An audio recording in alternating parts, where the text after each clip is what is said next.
Hello दोस्तों, मैं प्रमोद आप सभी का यूट्यूब चैनल पे स्वागत करता हूं। आज हम बात करने जा रहे हैं गवर्नमेंट जॉब के बारे में। मैंने लास्ट वीडियो में आपको यूपीएससी के बारे में बताया था और उसके सिलेबस का बता दें कौन कौन सा सिलेबस है, उसमें एज क्राइटेरिया क्या है, कौन कौन लोग एग्जाम दे सकते हैं, उसमें कितने स्टेजेस होते हैं आईएएस बनने के लिए। आज हम दूसरा गवर्नमेंट जॉब की तैयारी करने के बारे में बात करने जा रहे हैं, जिसमें एसएससी आता है, बैंकिंग आता है, रेलवे आता है। एक नॉर्मल स्टूडेंट जो चाहे कोई भी स्ट्रीम का हो, चाहे आर्ट्स का हो, कॉमर्स का हो या साइंस का हो, वो कौन कौन सा एग्जाम दे सकता है। या तो कोई स्टूडेंट 10वीं पास है तो कोई फॉर्म भर सकता है क्या, 12वीं कोई फॉर्म भर सकता है, 12वीं जिसका एग्जाम क्लियर हुआ वो कोई गवर्नमेंट जॉब की तैयारी कर सकता है क्या, या जिसका ग्रेजुएशन हुआ वो कौन कौन से पोस्ट के लिए अप्लाई कर सकते हैं। और आपको इतना पता होना चाहिए भाई गवर्नमेंट जॉब कितना इंपॉर्टेंट हो गया आज के जमाने में, क्योंकि अभी आपने हाल ही में लॉकडाउन देखा था। लॉकडाउन में मोस्टली बहुत सारी छोटी छोटी कंपनीज बंद हो चुकी थी और इवन बहुत सारे लोग को जॉब छूट गया उनका। उसका रीजन क्या था, वो कोई उनका जॉब सिक्योरिटी नहीं था, परमानेंट जॉब नहीं था। तो उस केस में लेकिन किसका जॉब सिक्योर था, जो गवर्नमेंट जॉब पे थे, चाहे वो छोटे छोटे पोस्ट पे क्यों ना हो, जो गवर्नमेंट जॉब पे थे उनका जॉब सिक्योर था, उनको मंथली पेमेंट आता था। प्रॉब्लम किसको हुआ था, जो अनऑर्गेनाइज में काम करते थे, जहाँ पे प्राइवेट सेक्टर थे वहां पे काम करते थे, तो उनको कभी कभी सैलरी नहीं मिलता था, कभी कभी सैलरी बंद हो गया था। बहुत कम कंपनी थी जो सैलरी देती थी। तो इन शॉर्ट बोलने का मतलब है कि अगर आप गवर्नमेंट जॉब की तैयारी करते हो, एक बार आपको गवर्नमेंट जॉब लग जाता है तो जॉब सिक्योरिटी हो जाती है। तो बस उसी के बारे में बात करने जा रहे हैं। और ऐसा नहीं भाई इसमें गवर्नमेंट जॉब के लिए आपको बहुत सारा पढ़ना पड़ेगा। जो पोस्ट के लिए आप तैयारी करना चाहते हो वो पोस्ट के लेवल पे आपको पढ़ना है। यहाँ पे 10वीं के बेस पे कौन कौन सा एग्जाम का फॉर्म भर सकते हो, 12वीं के बेस पे कौन सा फॉर्म भर सकते हो और ग्रेजुएशन के बेस पे, तो तीनों को यहाँ पे मैं बताने जा रहा हूँ। ध्यान से देखना वीडियो। पहले हम बात करते हैं SSC, staff selection commission. Staff selection commission, अगर हम शॉर्टकट बात करते हैं तो एसएससी बोलते हैं जनरल लैंग्वेज में। और इसमें 10th के लेवल का फॉर्म आता है हर साल। ये जो नोटिफिकेशन एक बार आप डाउनलोड करके देख सकते हो। 10वीं के बेस पे वहां पे एग्जाम दिया रहेगा, 12वीं के बेस पे भी और ग्रेजुएशन के बेस पे भी। 10वीं के बेस पे अगर आप रहेगा तो फिर आपको एक पोस्ट मिलता है एमटीएस का, मल्टीटास्किंग स्टाफ। ये base mostly lower division clerk से थोड़ा सा नीचे होता है। तो ये भी अच्छा खासा पोस्ट है जहाँ पे आपको 20-25 हजार तो कम से कम सैलरी रहेगा स्टार्टिंग, और ये परमानेंट होता है।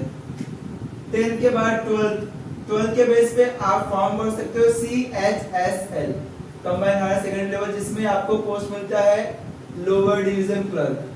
लोअर मतलब डिवीजन क्लर्क होता है, क्लर्क टाइप ही होता है। तो उसके पोस्ट मिलते हैं। एक होता है सीजीएल जो सबसे इंपॉर्टेंट होता है, जो ग्रेजुएशन बेस पे डिमांड करता है। इसके लिए ग्रेजुएशन चाहिए।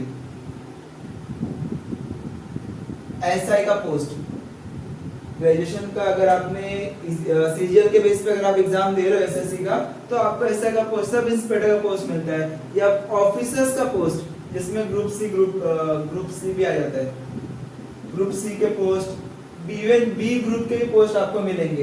इसका पूरा डिटेल मैं एसएससी का पूरा एक वीडियो बनाऊंगा, उससे पूरा लिखूंगा कि भाई इस एसएससी में कौन कौन से पोस्ट आपको देखने को मिलेंगे। ये छोटा सा वीडियो है, जस्ट इंफॉर्मेशन के लिए बता रहा हूं मैं कि कौन कौन सा एग्जाम दे सकते हो आप।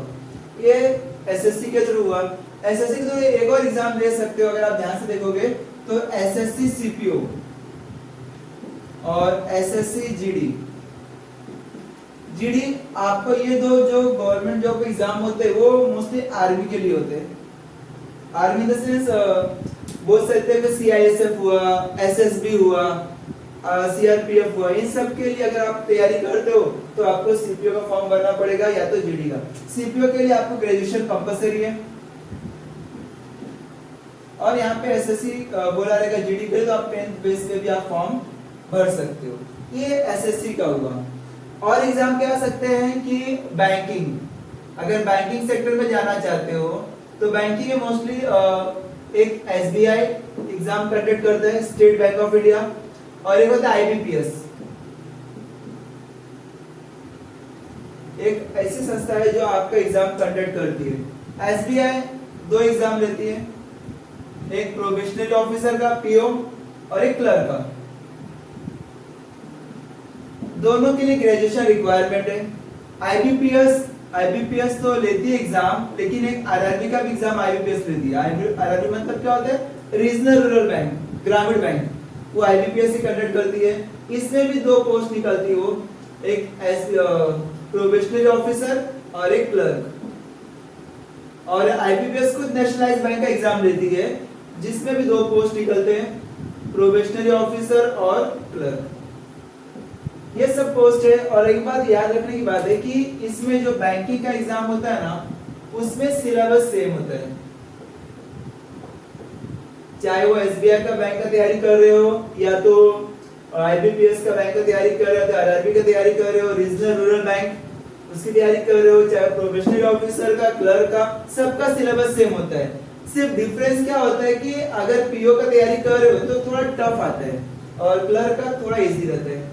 और पीओ में प्री, मेंस, फिर इंटरव्यू होता है।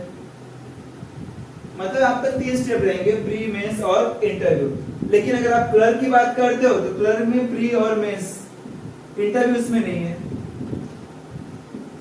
मतलब कोई भी क्लर्क, चाहे वो एसबीआई क्लर्क हो, आरआरबी क्लर्क हो या आईबीपीएस क्लर्क हो, आपको यहाँ पे इंटरव्यू का सेशन नहीं मिलेगा। और लेकिन अगर आप पीओ का बात करते हो, प्रोबेशनरी ऑफिसर का बात करते हो, तो उस केस में आपको प्री, मेंस, इंटरव्यू रहता है। ये रेलवे बैंकिंग का हो गया। अभी रेलवे में देखते हैं। रेलवे में आपको 2 टाइप के फॉर्म देखने को मिल सकते हैं, ग्रुप डी और एक एनटीपीसी। बहुत फेमस पोस्ट है, जैसे साल 2 साल में आता रहता है इसका फॉर्म। तो एनटीपीसी ग्रुप डी में आपको 10th बेस पे भी आप फॉर्म भर सकते हो। अगर आपने 10वीं का एग्जाम दिया है तो आप पे क्राइटेरिया है कौन से पोस्ट के लिए आप अप्लाई कर सकते हो। एनटीपीसी 12th के बेस पर फॉर्म निकलता है, और ग्रेजुएशन बेस पे भी कुछ ऐसे पोस्ट होते हैं जहाँ पे आप ग्रेजुएशन के बेस पे ही फॉर्म भर सकते हो। और कुछ पोस्ट ऐसे होते हैं जो आपको 12th की रिक्वायरमेंट है, नॉन टेक्निकल पोस्ट है ये। तो ये रेलवे का फॉर्म हुआ। और इसमें एक सबसे इंपॉर्टेंट बात क्या हो रहा है कि जो भी मैंने यहाँ पे एग्जाम बताया, तो सब में कॉमन सिलेबस क्या है, ध्यान देना यहाँ पे। अगर मैं बात करता हूँ स्टाफ सिलेक्शन कमीशन, तो वहां पे उसका सिलेबस यहाँ पे मैं मेंशन कर देता हूँ शॉर्टकट में। मैथ्स, इंग्लिश, रीजनिंग और एक जनरल स्टडीज होता है। इसमें मैथ्स थोड़ा टफ रहता है, टफ लेवल का रहता है। किसमें? एसएससी। अगर मैं बात कर रहा हूँ सिलेबस का, एसएससी का सिलेबस के बारे में, तो मैथ्स थोड़ा टफ होता है। अगर आपने ग्रेजुएशन बेस पे तैयारी कर रहे हो और ग्रेजुएशन बेस पे आपने मैथ्स परफेक्टली पढ़ के रखा है, तो आपके लिए 12 बेस का एग्जाम पास करना आसान होगा। 10 का भी आप पास कर सकते हो, सीपीओ का भी एग्जाम आप पास कर सकते हो, जीडी का भी पास कर सकते हो। मतलब अगर आपने ग्रेजुएशन सीजीएल बेसिस का अगर आपने अच्छे से तैयारी करके रखा है, तो आप कोई भी एग्जाम क्रैक कर सकते हो। इसमें सिलेबस क्या है? Maths, English, reasoning, GS, general studies जिसमें हिस्ट्री, ज्योग्राफी, पॉलिटी, इकोनॉमिक्स वगैरह सब आता है। आगे होता है, ये तो हमारा स्टाफ सिलेक्शन कमीशन का सिलेबस है। अगर हम बात करता है रेलवे का, रेलवे में क्या होता है? मैथ्स रहता है, रीजनिंग रहता है, जनरल स्टडीज में जनरल स्टडी नहीं बोलते तो जीके बोलते हैं। जीके मतलब जनरल नॉलेज, छोटा बोला। इसमें इंग्लिश नहीं रहता। सॉरी, मैं रेलवे बता रहा। तो रेलवे में क्या है कि इसमें इंग्लिश नहीं रहता।